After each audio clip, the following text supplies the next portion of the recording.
Hallo und herzlich willkommen zu meinem neuen Video. Ich bin von meinem Urlaub zurück und werde mich heute mit dem Thema Ersatzkotflügel beschäftigen. Du erfährst in diesem Video, wie man einen neuen, originalen Kotflügel bekommt und wo aktuell die Preise liegen. Ich werde selbstverständlich auch Alternativen in verschiedenen Qualitätsstufen zeigen, damit man sehen kann, wie groß die Unterschiede in der Passgenauigkeit sind. Dabei erfährst du auch die Bezugsquellen. Diese Informationen sind mit Sicherheit bei der Kaufentscheidung sehr hilfreich. Wenn du dieses Thema interessant findest, dann gib dem Video den Daumen hoch. Zu dem Originalteil komme ich später. Ich werde mit dem Nachbau beginnen. Davon habe ich 2 Stück, einer links und der andere rechts. Sie wurden von dem Vorbesitzer eingebaut. Beide sind komplett rostfrei und befinden sich in einem sehr guten Zustand. Trotzdem bin ich aber damit unzufrieden, vor allem mit der Beifahrerseite. An dieser Stelle wurde eine sehr schlechte Kopie eingebaut. Die Passgenauigkeit ist so schlecht, dass ich ihn unbedingt austauschen möchte. Er ist an den kritischen Punkten so schlecht, dass die Augen schon fast wehtun. Ich beginne mit der Stelle, mit der die meisten oder fast alle Nachbaukotflügel ein großes Problem haben. Hier in dem oberen Bereich hat er einen anderen Winkel als die Tür. Das führt dazu, dass hier ein sehr unschöner Spalt entsteht, der nicht nur schlecht aussieht, sondern auch Windgeräusche beim Fahren erzeugt. Dieser Effekt ist sehr ärgerlich und betrifft mehr oder weniger die meisten Nachbaukotflügel. An diesem Spalt kann man sehr schnell und sehr leicht erkennen, ob ein originaler oder ein Nachbaukotflügel eingebaut wurde. Den Unterschied bzw. den Vergleich zum Original zeige ich später. Die zweite kritische Stelle befindet sich vorne an der Spitze. Hier sieht man es ganz gut, wie es nicht aussehen soll. Er macht am Auslauf einen leichten Bogen nach innen. Dadurch entsteht ein unschöner Linienverlauf, der zu einer Spaltverengung führt. Dieser Fehler lässt sich leider durch Korrekturen der Motorhaubeneinstellung nicht beseitigen. Wenn man vor dem Fahrzeug steht, dann fällt es sofort ins Auge. Dieser Zustand ist einfach unpassend. Ein weiterer Punkt, der aber nicht ganz so schlimm auffällt, ist die Passgenauigkeit im Blinkerbereich. Ich habe zwar den Blinker und den Scheinwerfer noch nicht eingebaut, werde aber provisorisch zeigen, wie die Situation in diesem Bereich aussieht. So, der Abstand ist hier nicht gleichmäßig, deshalb sitzt die Dichtung nicht korrekt. Besonders schlimm ist es hier unten und hier oben, genauso wie in dem Radiusbereich.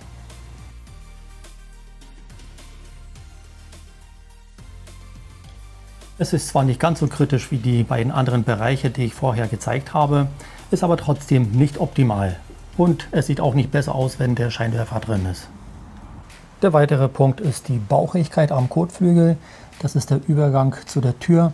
Da sieht man, dass der Überstand zu groß ist. Er müsste weiter drin sitzen, also mindestens 1 bis 1,5 mm.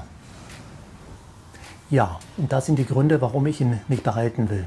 Das ist einfach nur eine sehr schlechte Kopie wie die meisten Nachbaukotflügel. Zum Glück gibt es aber Ausnahmen und dazu komme ich jetzt. Und sowas habe ich bei mir an der Fahrerseite. Diese Kopie ist so gut, dass ich sogar unter Umständen bereit bin, sie zu behalten. Warum es so ist, zeige ich dir jetzt. Wir fangen gleich oben an und da sieht man sofort den Unterschied zu dem anderen Kotflügel, den ich bereits gezeigt habe. Der Spalt sieht hier schon viel besser aus, das ist schon fast wie beim Original. Jetzt die zweite kritische Stelle, die Kotflügelspitze. An dieser Stelle sieht man eine sehr schöne, fast gerade Linie. Die relativ geringe Ungenauigkeit ist fast nicht erkennbar.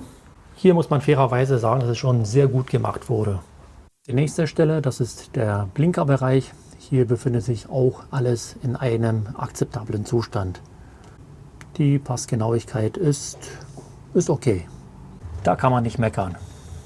Jetzt schauen wir uns den Übergang an der Tür an. Hier sieht es auch ganz gut aus. Die Bauchigkeit ist zwar vorhanden, ist aber so minimal, dass man sie kaum wahrnimmt. Jetzt wirst du bestimmt sagen, super, den kaufe ich mir. Ja, das kann man machen, deshalb habe ich dir in der Videobeschreibung den Kotflügel verlinkt. Es ist aber keine Werbung, das dient nur Informationszwecken. Ich bin aber mit dem Kotflügel nicht zu 100% zufrieden, obwohl die Passgenauigkeit schon ganz gut ist. Es gibt eine Sache, die mir nicht ganz gut gefällt. Und zwar der Übergang. Die beiden Flächen, diese hier und diese, bilden diese Kante, die bei diesem Kotflügel relativ weich ausgeführt ist. Es stört zwar nicht, aber könnte ein bisschen schöner aussehen. Ja, ist halt kein Original. Ich finde ihn aber trotzdem in der Gesamtheit akzeptabel. Ja, jetzt komme ich aber zu dem neuen Kotflügel und verrate dir, wie ich ihn bekommen habe. Ich habe ihn vor über einem Jahr bei Mercedes bestellt, obwohl er nicht lieferbar war. Diese Option besteht bei allen Teilen, die aus dem Programm noch nicht rausgenommen wurden.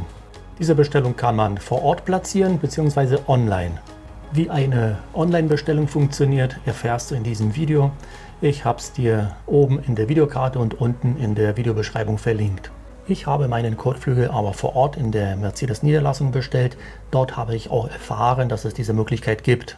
Ich habe also über ein Jahr geduldig gewartet und habe schon fast vergessen, dass ich die Bestellung dort platziert habe. Und habe letzte Woche eine Nachricht von Mercedes erhalten, dass die Ware jetzt verfügbar ist. Ich habe mich sehr gefreut und habe ihn gestern abgeholt. Habe dann auch bei der Gelegenheit gefragt und habe erfahren, dass deutschlandweit noch 29 Stück verfügbar sind. Also wenn du Interesse hast, dann jetzt schnell zugreifen. Die Information betrifft aber nur die rechte Seite. Die linke Seite ist immer noch nicht lieferbar oder nicht verfügbar. Und das ist der aktuelle Preis für den rechten Kotflügel. Jetzt werde ich ihn auspacken und dann schaue ich mir an, wie die Passgenauigkeit aussieht.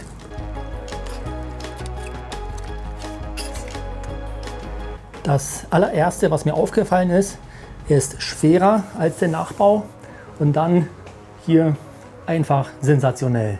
An dieser Stelle, die sehr kritisch ist, sieht er halt perfekt aus. So muss es aussehen. Genauso sieht es an der Spitze aus. Das macht hier sehr, sehr guten Eindruck. Der Spalt ist gleichmäßig über die gesamte Länge. Und jetzt komme ich zu dem Blinkerbereich. Der Blinker sitzt einfach perfekt drin. Sieht aus wie angegossen. Einfach sehr schön. Und hier sieht man den Übergang. Die Tür und der Kotflügel bilden eine perfekte Linie mit einem optimalen Überstand. Ich kann meine Begeisterung kaum bremsen. Ich bin sehr, sehr zufrieden. Jetzt zeige ich dir aber ein paar Vergleichsbilder, damit du den Unterschied ganz deutlich sehen kannst.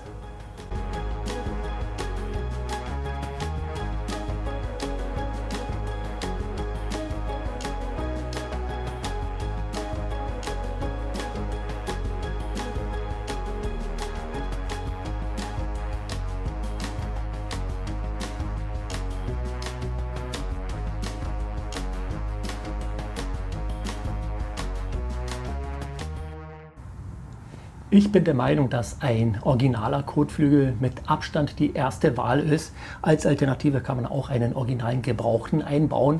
Das ist ja durchaus eine Alternative, eine gute Alternative.